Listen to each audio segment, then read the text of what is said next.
Hi, I'm Sarah Jenkins, and this is the Beyond the Falls podcast. Today I've got Jake Wissing with me, How we doing? now head coach of the UW-RF Falcons. So Yep. This is very exciting. I'm excited to have you on. Yeah, I'm excited to be here. Love being in this community, so I'm excited to talk about it. Hey, that's my first question. Yeah. What brings you to River Falls? What brought you here? Football. Coach Walker got the job in 2011, and I was his first call. I was actually a coach at a place in Tennessee. Oh my And goodness. so then I got a chance to come up and do that. Truth be told, I had no idea what River Falls was, and I've been in Wisconsin twice in my whole life.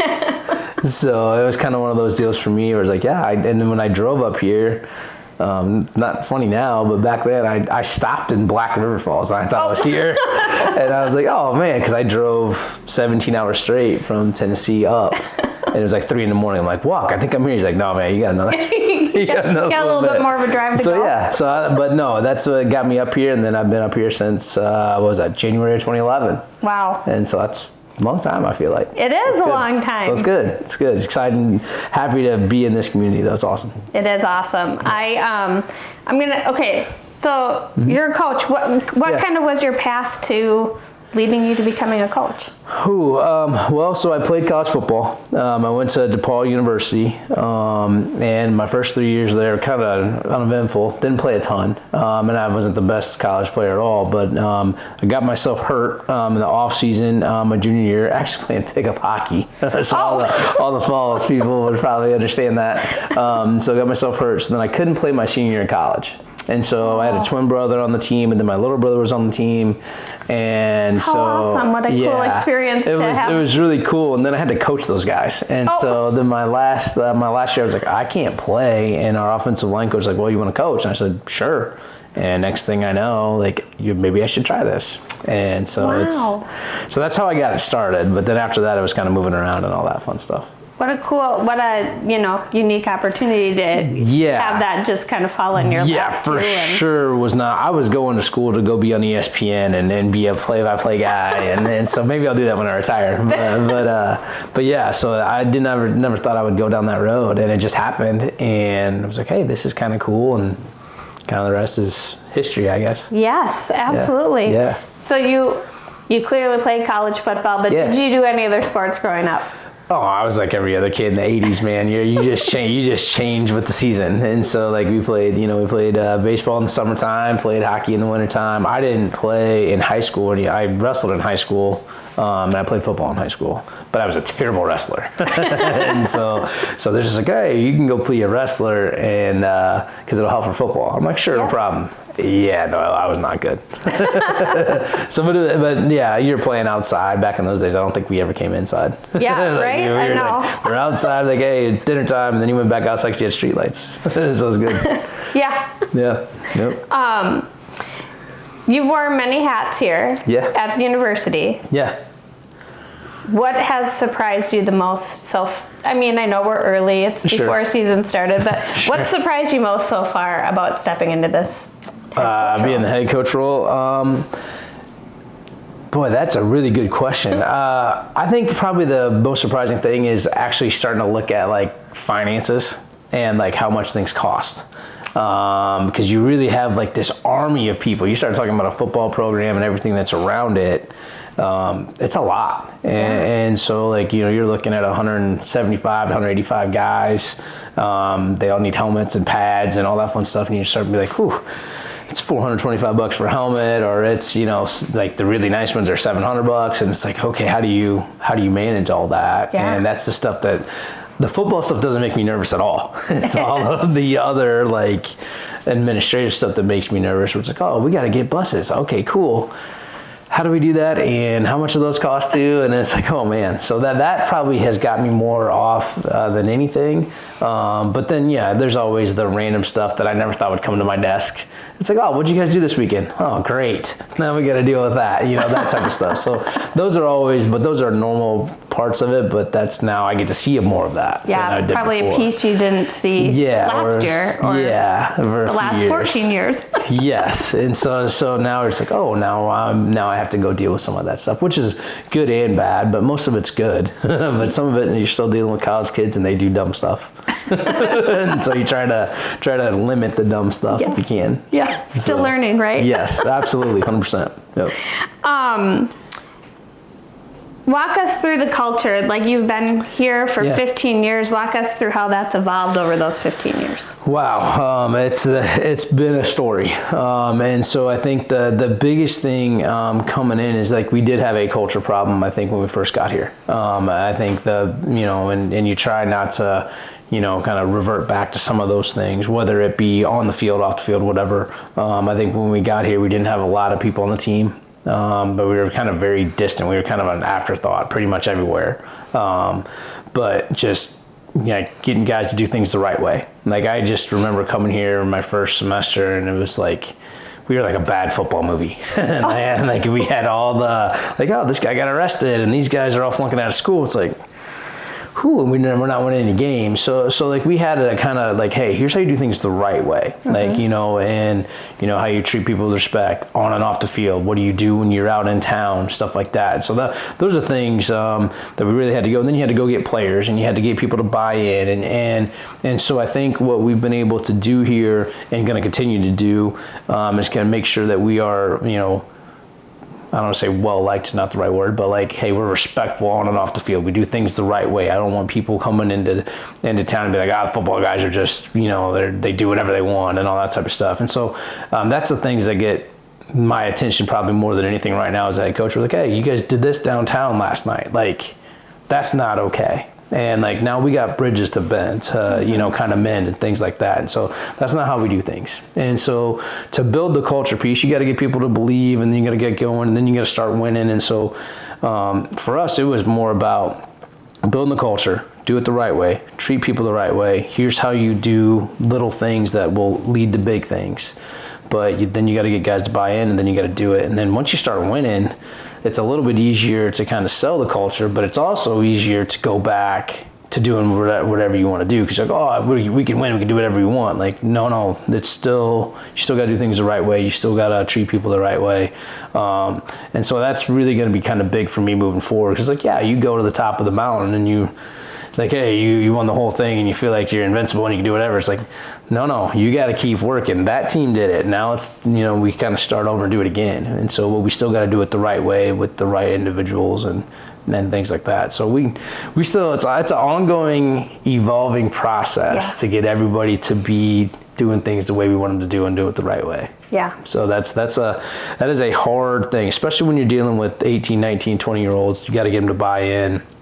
Say, hey, this is how we do things here. Yep. Like, we are not the 5% that you see on TV that are doing all this dumb stuff. Like, guys will make mistakes. They're college kids. For sure that'll happen. But then you got to make them right. And that's what we're going to make sure we do. Yeah. So I love it. Yeah.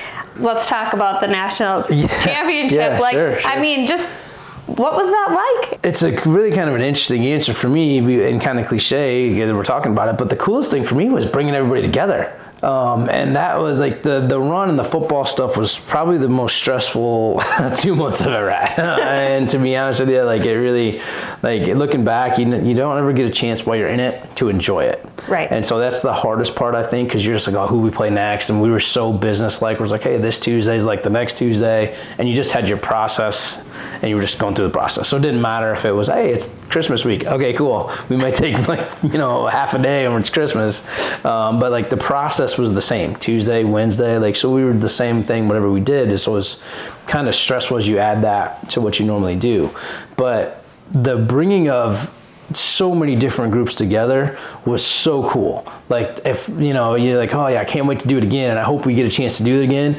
But like, that was the most rewarding part of it. Like, yeah, like, you validate your process and hey, we can win here and all that fun stuff. That part was great of it. And like, the guys deserve all the credit. They worked their butt off, and obviously we had great players that made plays, because at the end of the day, I don't play. They play. So we just try to get them ready. But like in our staff too, they did a great job. But like bringing like all the alumni back together and all the town people and like going through like coming back home on our victory parade, and I thought the whole town was at the championship game. And then we come through town and there's people coming from all over the place. I'm like, this is what I think is for sure small town college football and that type of stuff's all about. Yeah. Like you get to give everybody. I get goosebumps thinking about it. Yeah. And yeah. And it was just so much, we got to give so many people joy. Yeah. And that was like, I had a couple of guys come up and like they somehow got on the field at the end of the game and they found me. I'm like, what are you guys doing on the field? You're not supposed to be on the field. But they're like, we really needed this. I was so happy. And I'm like, this, and it was a guy that graduated in 2012, you know? And so that was just so cool to kind of see that. And it really cemented to me, like, you know, you come to a town, you come to a place like River Falls and you come to the school and like, they're just one. And, you know, a lot of places where I've been before, you'd have the school and you'd have the town, and they never really kind of went together. And it was kind of, and then here, it's just completely opposite. And, like, you got people coming out of the woodwork, and it was phenomenal. So I think, for me, that part was great. And I get kind of fired up about it because that's what I want to do. Like, I want to bring people together. I want to give them joy. I want to be able to say, yep, and, like, they're proud that we have a good football team here. But also, those guys are good dudes. And, you know, we're excited to see them as they go on in their life and do things out in the community. But yeah, and like at the end of the day, I want people to be like, hey, those are good football dudes. Hey, they need a job, call them up. Here we go. You know, we can get you taken care of. So, but yeah, bringing everybody together and the celebrations that happened after it and all that fun stuff, it was incredible. It was definitely something that was kind of surreal. And you know, when you look back at it, you're like, man, we did that? Like, yeah, we did that. And I remember going into, so in Canton, we had we took over like 3 bars. and so we went in, like even the night before, like we took the team out to dinner and they were having like people get together at this bar, and we like rolled the team up in buses and we're like, hey, we're rolling into this bar real quick just so everybody can say hi to you before we go play the game. I think it was Saturday night. And it was packed. And I'm like, I looked at the ADE and I talked to Crystal and I was like, hey, did we really do all this? Like, we brought all these people to Ohio. Yes. And so it was awesome. And I hope we get the chance to do that again very soon, because it was something that's hard to put into words until you're like actually standing like, all these people are here for a football game and it's all together. And it wasn't just, hey, this is the football alum, or this is like, it was everybody. Yeah. And it was everybody from the school, it was everybody from the town. It was like, we're seeing all these pictures of like people in the bars watching the game. Like, this is the coolest thing ever. We're on TV. So it was really, really awesome. And I think it really kind of cemented, like, you know, I guess our guys and our relationship with the town. And it's like, yeah, man, you were playing, and we always tell them this too, they're playing for something bigger than themselves. Yeah. And I think it was a little bit more like football and school oriented, but no, man, you represent the town, like, and that's really, really important. And so that was really cool to see. Yeah, so. It absolutely was. Yeah. I mean, so memorable, and yeah. I mean, I don't think a lot of people are going to forget that for a long, long time. Yeah. I mean, it was exciting. Yeah, and it's one of those things where you kind of dream about how it's going to go, and you never kind of let yourself get there, and then, okay, we're here, and we did it, okay, and now I think for us as a football program, what we do is like, what do we do now? And it's like, well, you do it again, and you try to bring that feeling back, and so you start over and you keep going. That's right. So that's what we do. Oh, I love it. Yeah. I am going to circle back a little bit. Yeah. Because you mentioned how, you know, you were all business. You're getting through each week as playoffs came. Yeah. And it was during the holidays. Yeah. And you're a dad of 3 girls. Yeah. So what's that coaching home life balance look like? I mean, and I'm asking you this as we're approaching the start of the football season. Man, first off, it's all about like who's in your corner at home. So my wife is unbelievable, and she knows, like, kind of, and our family is all in on this whole thing. And so whether it's feeding the guys or coming to practice or whatever, they've been unbelievably supportive. Like, my girls have been water girls forever, and like we have pictures of all of our football guys hanging out and holding Eleanor and stuff like that. And so we talk about, like, you know, the Falcon Football family, like it's for real. Like it's kind of, you know, our thing. And, you know, for me, I don't have any sons, so I get new 130 sons every year. So I kind of treat them that way. So I think it's really hard to balance that. I think, you know, and honestly, when you come to like, you know, Christmas and things like that, I'm like, I was just as surprised as the girls were. I'm like, oh, this is awesome. And so, but I think that was really hard, I think, for us, just because you normally take a deep breath after the season, and you get that, you know, month and a half, 2 months. I mean, we played, so, you know, we went through Thanksgiving, Christmas, and New Year's. We went through them all. Yeah. And so it was kind of like, okay, now what? And then you just start, like, as a football coach and everything, you just start over right away. Right. And so, like, oh, we got to catch up. We're behind in recruiting. We're this, and we're just going. And so I think it's really hard to have that balance. Like, I think a lot of times it's my kids coming to practice or coming to see me, or like, hey, I got to take, you know, 45 minutes during lunch, and I got to go see Eleanor during the day, you know, and see Kelsey. And so, because I know my wife works too at home, and so she's got so much to balance, and I don't know how she does it. But so that part of it is really, really important, that they know, hey, this is, I think for us as a family, and for me as a football coach, it's more of a calling for us. You know, like, we're here to, you know, kind of change kids' lives and kind of, you know, really develop them as they go.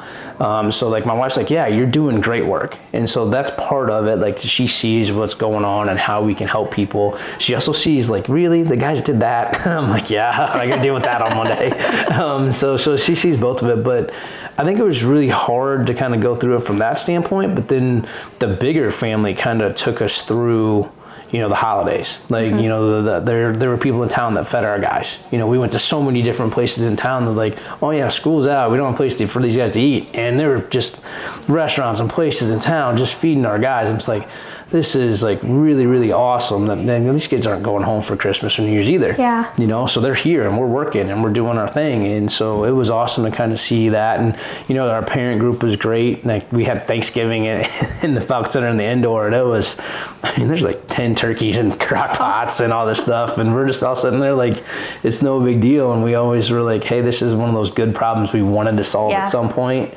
We're like, hey, how do we feed the football team over Thanksgiving? Like, well, here's how. And so we did it that way, and we definitely blew a couple of circuit breakers with all the crock pots we put in. But it was really awesome to kind of see that group come together and the town support us as we were going through that part. But yeah, as a dad and as a football coach, you're always getting pulled. Yeah. And I think that's, for me, trying to keep that balance where it's like, yeah, like, you know, football is obviously a big part of what we do, and like trying to, you know, make sure these guys are all doing what they need to do and kind of being with them and staying on them. But then, yeah, I got to see my kids grow up. And so that was one of the big things for me, you know, getting an opportunity to stay here and be the head coach. Like, okay, like, I want my kids to go to high school. I want to see them play. I want to see them do different things. I don't want to be bouncing around and trying to, like, chase the dream just yet, where you're moving every 2 or 3 years. Like, I want my kids to go to the same high school for 3 or 4 years if I can. Yeah. You know what I mean? So, but yeah, it's really, really hard. And then actually getting ready to start the season, it's go time, and my wife knows it's go time. And I think the season's not as bad because you know exactly, like, my wife knows on Tuesday at 7 p.m. she knows exactly where I'm going to be. Yeah. And so the off season, we're all over the place, and then during training camp she just knows I will see you when you get home at 11, you know. and so I think that's it's a pretty like, yeah, we're gone for the month of August. I wish our kids would go back to school like August 10th, because then I don't feel like I miss half their summer. Yeah. But their whole summers, and we report August 11th this year, so they're gonna have 3-4 weeks of summer left, and I'm gonna be gone. Yeah. And so that's hard. That's hard. But I try to pack as much stuff in from, you know, end of May till first part of August. Yeah. But it is hard to do. But they got to be a part of it. They got to be willing to be a part of it. My wife, God bless her, is all in on this thing. Like, she has the guys come on when we feed them a couple times in summer. I was gonna say, I see her posting all the time throughout the season, and it's just awesome. Yeah, well, we had a thing with the defensive guys last year where, you know, if a defensive guy scores a touchdown, it's a pretty big deal. And so then it's like, well, you guys score a touchdown, then you get to pick what we eat, and you guys come over on Thursday night, and my wife cooks for them. And we have this now. She has this legendary cornbread around our football program, and so now we give it as wedding gift. So, like, our wedding gift is, here's your cornbread recipe, and here's how you make it, and it's the Falcon Football cornbread. I love that. So yeah, so the guys ask for, like, there'll be guys that come back, like, hey, can you make us something? I'm like, Well, apparently it's pretty powerful. So it's good stuff. But our guys, we want them to be like family. We want them to be here, and she's as big a part of that as anybody else. Yeah, definitely. So it's awesome. Yeah. Hard. I love that so it's much. It's hard to do, but when you're all in, you're all in. Yeah. Everybody's in on it. Yeah. So. What are you looking forward to most with this upcoming season? Gosh, that's a good question. I think every season's different. And so, like, learning the guys and building different relationships and chemistry with everybody, and, like, you know, trying to be now in the new role for me and what that looks like on a daily basis and other stuff. Like everything is a first for me. Like going through like training camp for the first time and like really kind of molding, you know, our guys and our staff and everybody kind of what I want them to kind of be like. So I think that's kind of it's also a very big responsibility, but at the same time, I'm really excited to see that. I think, you know, you start getting into football, like, yeah, I'm excited to see what our offense is going to look like because, you know, we got to replace a couple guys on that to see what that looks like. Really excited to see some of our younger defensive players grow and get better and really kind of become a dominant force. And I think, you know, for us as a program, like, we're kind of getting a lot of, well, they were just a one-year sensation and they were the Cinderella story last year and all this fun stuff, and you see all that. And like even some of the preseason rankings got us like 12th or 15th. It's like, okay. And so like I think a lot of people in our program we got a little bit of a chip on our shoulder and like, all right, we're gonna prove everybody, you know, what we're all about and how we do things. And so I'm not saying we're gonna go and win the whole thing again. I hope so. But like I think we're going to be a little bit better than everybody thinks we're going to be. And so that's exciting to kind of see that. But yeah, a lot of firsts for me to go through it, like, and having to talk about it and even talk about myself a little bit is kind of an interesting deal. But looking forward to see what our guys can do, how the new guys mix with the old guys, what those relationships look like, and then how we take this thing and wherever it goes. So yeah, it's exciting for sure, and it's an exciting time to, I think, be around our football program. So that's always good. Yes, absolutely. Yes, it's good.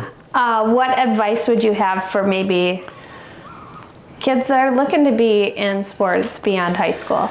Another good question. I think you gotta love it.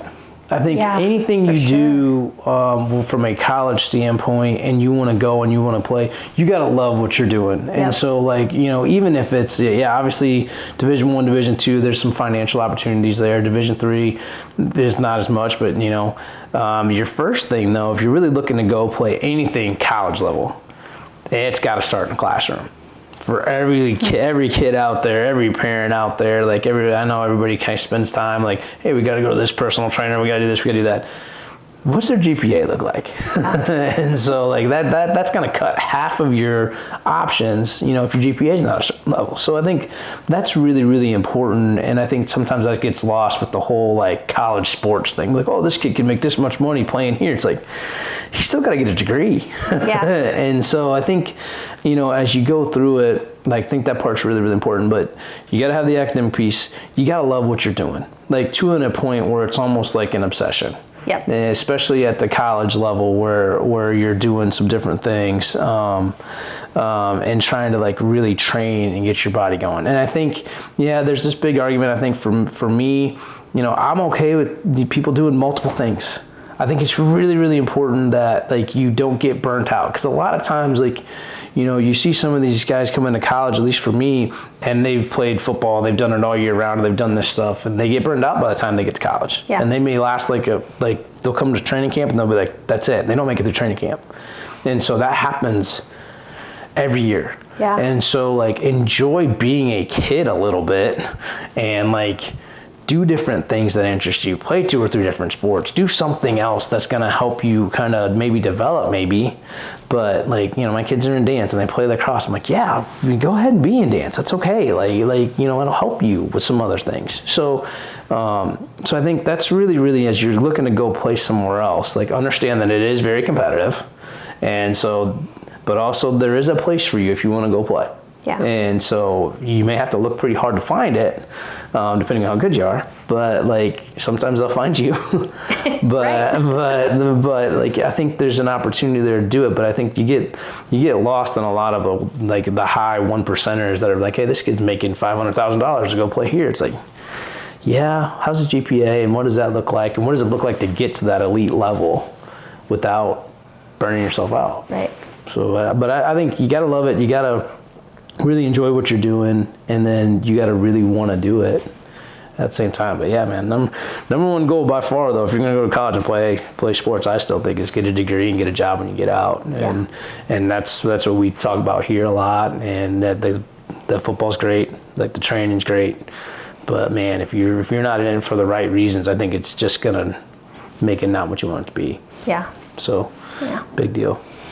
Well, as we're wrapping up, is there anything else that we didn't talk about that you want to add? Man, I just, for me, as being in this community now for 15 years or so, it's been awesome to kind of see the support that the community has for us. And obviously it came to a head, last year, being a national title. But like we couldn't do it without them. Like having our guys go to different places and people feed them and take care of them the best they can. That's been just awesome. And like for me being in this town, in this community, it's kind of what I've always wanted. Like I wanted to raise my kids in a nice small community where everybody kind of knows everybody. And it's like, I joke with Tennyson and Emerson now. I'm like, hey, you guys can't go on dates in this town. Like I'm going to have somebody sitting 2 rows back and they know who you are. So it's kind of a cool kind of feel for that. But you get that same feel, like our football guys know that. And so I think it's, for me, I can't, thank everybody enough for having that kind of community. And I think it's really one of those things where you really, it is a storybook Midwestern town, like that I really love being a part of. And so whatever we can do to help that and keep it going, we'll do it. Yeah. So, but yeah, love it here. It's been awesome being here. I can't wait to kind of help push it in the right direction a little bit with our football program, and hopefully we continue to do things that make the community proud of us and not the other way where guys do dumb stuff. But hopefully we can get that going. But so that's what we want to do. Well, I love it, and I am so appreciative for you taking the time to join me today. And our community, River Falls, is so glad you've been here for 15 years, and glad you're staying for more. So. Yeah, I'm not going anywhere. At least hopefully until my kids get out of high school. That's my plan. Oh, I love it. Well, thank you again. No problem. And we'll see you on the next episode of Beyond the Falls.